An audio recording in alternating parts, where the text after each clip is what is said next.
कृष्ण हरे हरे हरे राम राम राम हरे हरे। नमस्कार, रेडियो मानव रचना 107.8 पर मैं हूं सरता आपके साथ और ये वक्त है सुबह की मधुर बेला में उस परमात्मा को याद करने का, यानी कि प्रोग्राम आत्मदर्शन का। और इस प्रोग्राम में हमेशा की तरह हमारे साथ ढेर सारा ज्ञान बांटने के लिए स्टूडियो में मौजूद हैं रागलेखा दासी जी, चरणाश्रित युगाचार्य श्री श्रीमद् भक्ति वेदांत नारायण गोस्वामी जी की शिष्या। रागलेखा दासी जी, आपका बहुत बहुत स्वागत है हमारे स्टूडियो में। हरे कृष्ण। रागलेखा दासी जी से जान रहे हैं हम बहुत कुछ उस परमात्मा की लीलाओं के बारे में, उनका गुणगान हम करते आ रहे हैं। और आजकल हम जिस बारे में बात कर रहे हैं वो है श्री श्री भागवतामृतम। इस भागवतामृतम में भागवतम के 18,000 श्लोकों का सार है और परीक्षित महाराज जी उत्तरा देवी जी को समझा रहे हैं कि श्री कृष्ण भक्ति सर्वश्रेष्ठ भक्ति है और उसी से मोक्ष की प्राप्ति होती है। और इस उपाख्यान में हम जान रहे हैं साधन और साध्य के विषय में, जहाँ पर एक गोप कुमार ब्राह्मण को अपनी कहानी सुना रहे हैं और उन्होंने बहुत कुछ बताया कि किस तरह से वो पृथ्वी लोक से स्वर्ग लोक, तप लोक, सत्य लोक तक पहुँच गए। ब्रह्मा का पद भी उन्होंने प्राप्त किया और अब उन्हें ये भी ज्ञान हुआ है कि मुक्ति क्या है और मुक्ति को प्राप्त करने का सर्वश्रेष्ठ साधन भक्ति है। ये हमने जाना अपने पिछले एपिसोड में। आगे इस कड़ी में क्या हुआ, इस गोप कुमार की कहानी को आगे सुनते हैं रागलेखा दासी जी से। जी सरिता जी, हमने अभी तक जाना कि गोप कुमार किस प्रकार से भ्रमण कर रहे हैं, कहीं भी उनको संतोष नहीं होता, वो किसी का और का लोक का कुछ वर्णन सुनते हैं, वहीं जाने की इच्छा करते हैं। जी।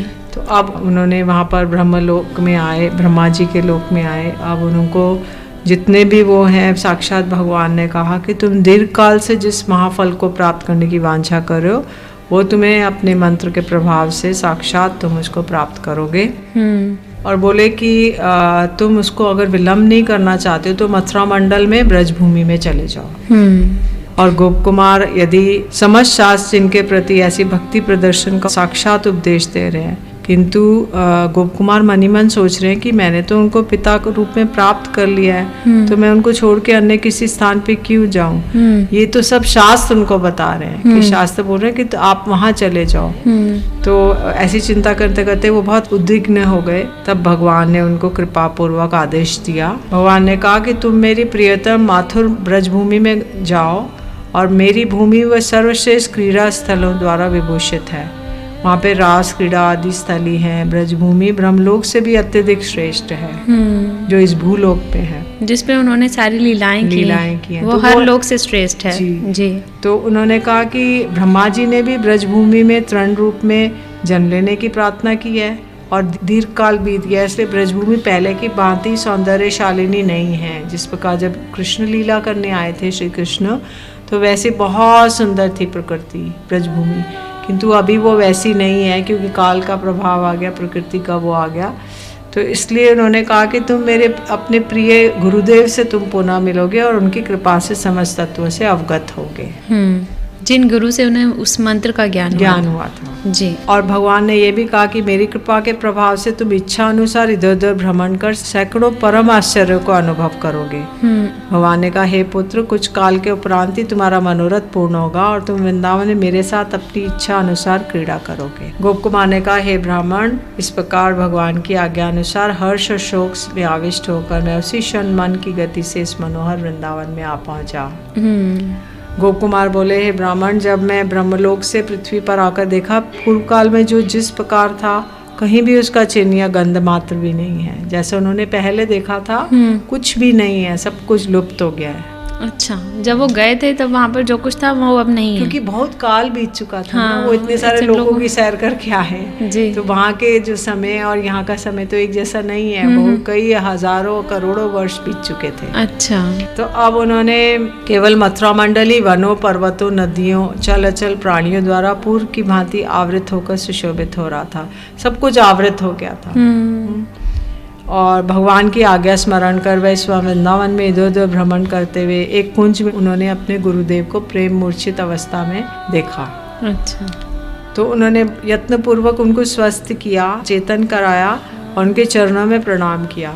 उनको प्रणत देखकर उन्होंने, गुरुदेव ने उनको आलिंगन किया। वो सर्वज्ञ थे गुरुदेव, तो वो जान गए कि मेरा मुक्ति पद में जाने की इच्छा है। तो उन्होंने स्नान किया और अपने दिव्य मंत्र के ध्यान की कुछ विधियों को संकेत द्वारा और कुछ विधियों को मुख द्वारा कहकर उपदेश दिया। क्योंकि जब उनके अंदर प्रेम मूर्छा में वो थे, तो उस मूर्छा को दूर करने के लिए उन्होंने यमुना जी में स्नान किया और उन्होंने मंत्र के जप करने के लिए कुछ विधियों को बताया, ऐसे ऐसे करो न्यास द्वारा, और कुछ उपदेश देके उस मंत्र के विषय में बताया। अच्छा।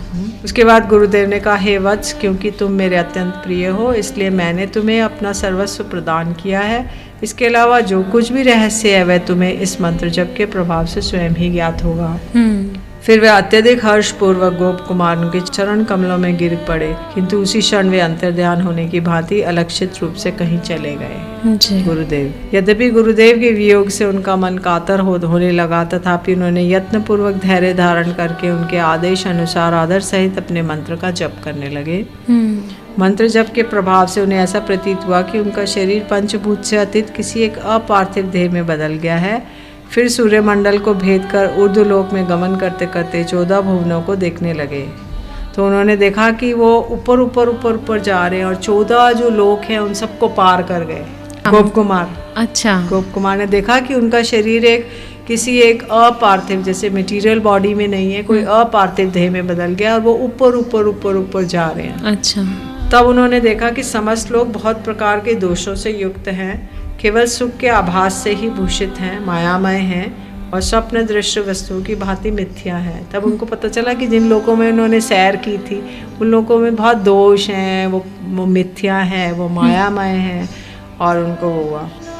पहले जब उन्होंने क्रम पूर्वक जिन लोगों को लांगा था उन सभी को पलक झपकते ही मन की गति से एक साथ लांग लिया। पहले तो एक एक करके गए थे, अब एक साथ उन सबको लांग लिया, सातों लोगों को जी।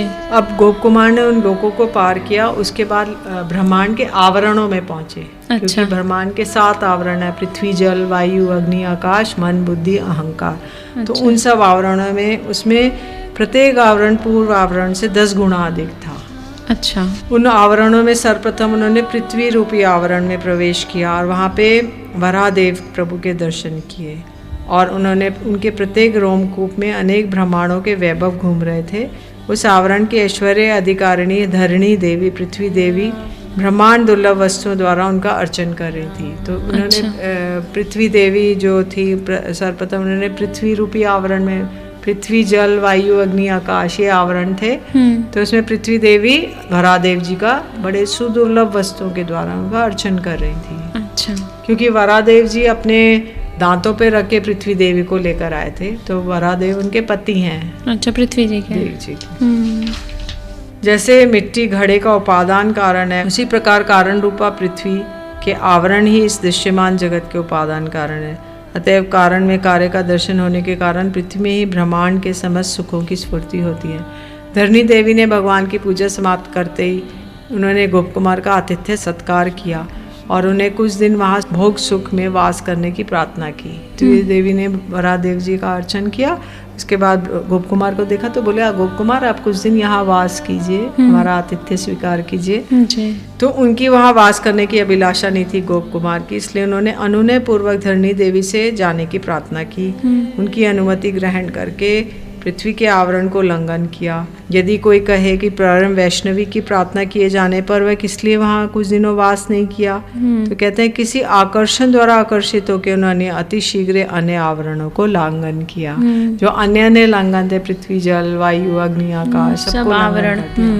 जी, रेडियो मानव रचना 107.8 पर प्रोग्राम चल रहा है आत्मदर्शन। जान रहे हैं इस उपाख्यान के विषय में, जहाँ पर उत्तरा देवी जी जानने की कोशिश कर रही हैं कि सर्वश्रेष्ठ साधन क्या है उस प्रभु कृपा का, उसको प्राप्त करने का सर्वश्रेष्ठ साधन साध्य स्थान कौन सा है।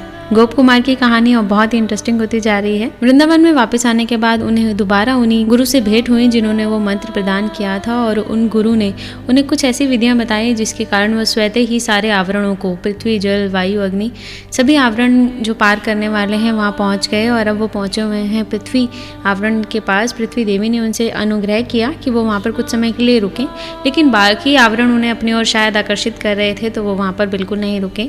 आगे इस कड़ी में क्या हुआ जानेंगे, लेकिन एक छोटे से म्यूजिकल ब्रेक के बाद सुनते हैं एक प्यारा सा भजन, फिर लौट कर आते हैं।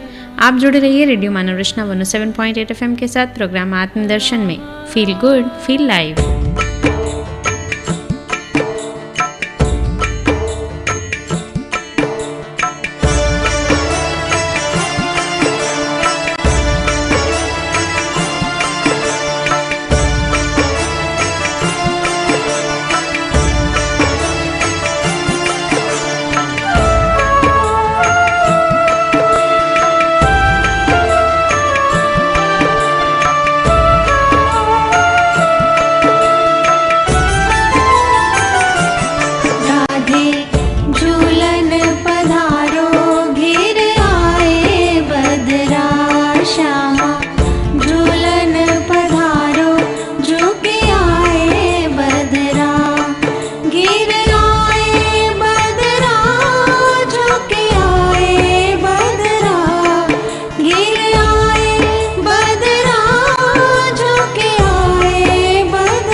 Krishna Krishna Hare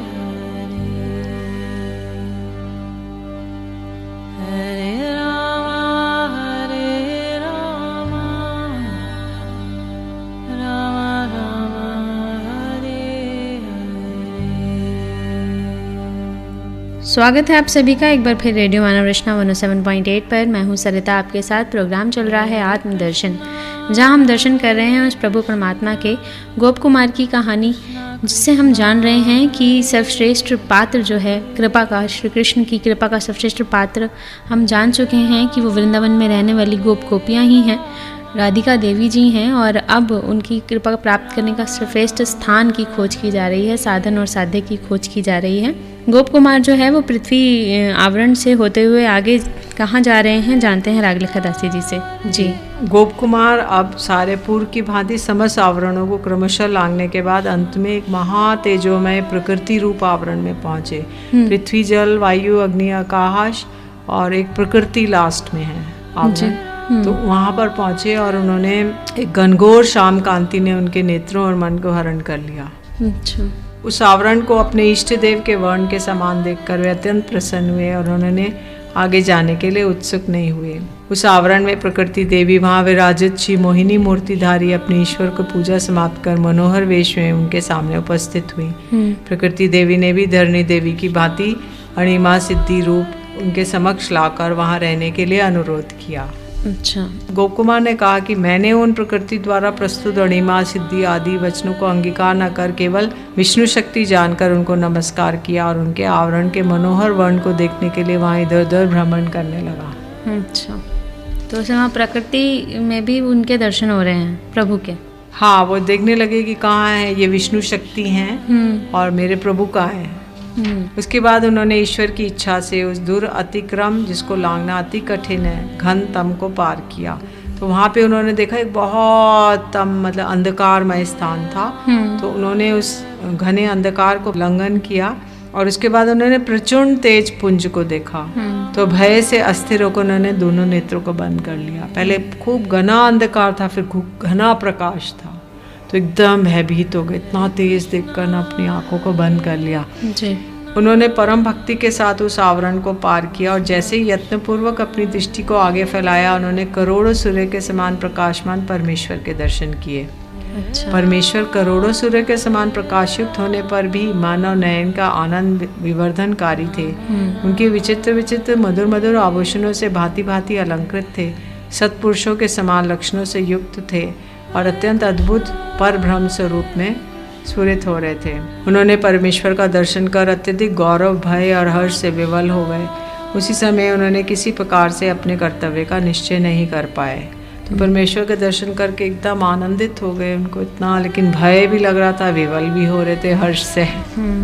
यद्यपि वे स्वप्रकाश और इंद्रिय वृत्ति के अतीत थे, तथापि उनकी करुणा के प्रभाव से उन्होंने उनका साक्षात दर्शन किया। जी। पुनः क्षणकाल बाद उस महातेज पुंज को निराकार की भांति देखते ही चित्त में उनकी खेद हो गया कि नीलाद्रिपति जगन्नाथ की कृपा को स्मरण करने लगे, किंतु क्षणकाल बाद उन्हीं को पुनः साकार रूप में देखकर हर्षित हुए।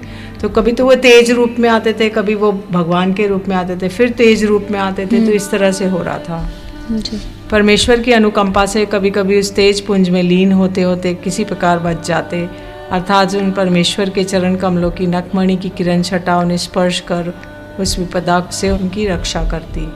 जिस प्रकार सूर्य सूक्ष्म किरण कणों द्वारा परिव्याप्त रहता है, उसी प्रकार समस्त भिन्न भिन्न महासिद्ध जीव भक्तों की भांति उन परमेश्वर के चारों ओर से घेरे हुए थे। कभी कभी वे सब देख के उनके मन में आनंद होता। इस प्रकार उनकी बुद्धि आनंद समुद्र में निमग्न हो गई और उसी समय वे भी आत्माराम और पूर्ण काम की भांति हो गए।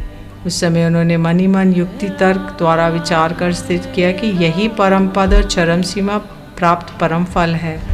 महाभागवत श्रीमद् गुरुदेव के उपदेश और उनके प्रदत्त मंत्र की सेवा के बल से मुझ में पूज्य देवता के चरण कमलों की साक्षात दर्शन की लालसा कभी भी लुप्त नहीं हुई, क्योंकि वो मंत्र जप करते थे गुरुदेव द्वारा प्रदत्त, तो उनकी भगवान की चरण कमलों की दर्शन की लालसा थी।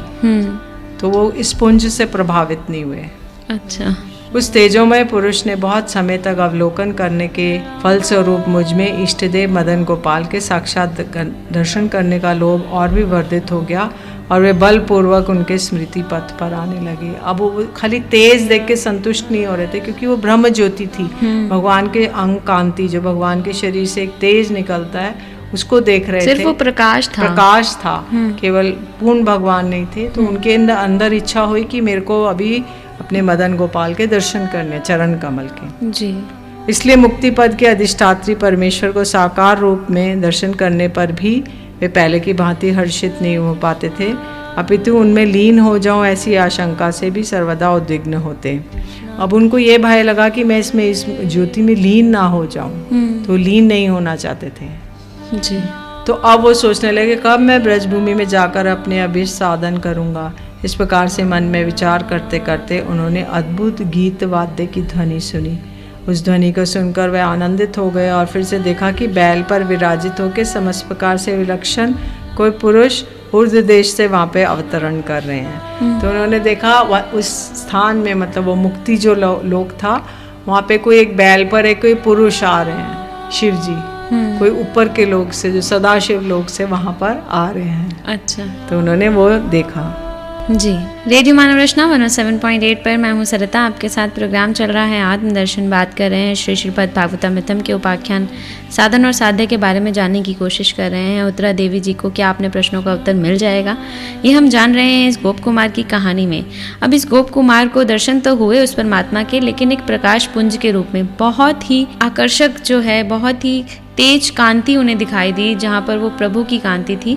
लेकिन फिर भी उसे देखकर वो संतुष्ट नहीं हुए। उन्हें लगा कि ये तो सिर्फ एक प्रकाश है, मेरे को साक्षात तो दर्शन नहीं हो रहे हैं प्रभु के, मुझे उनका अंग नहीं दिख रहे हैं, मुझे उनके चरण कमल नहीं दिख रहे हैं।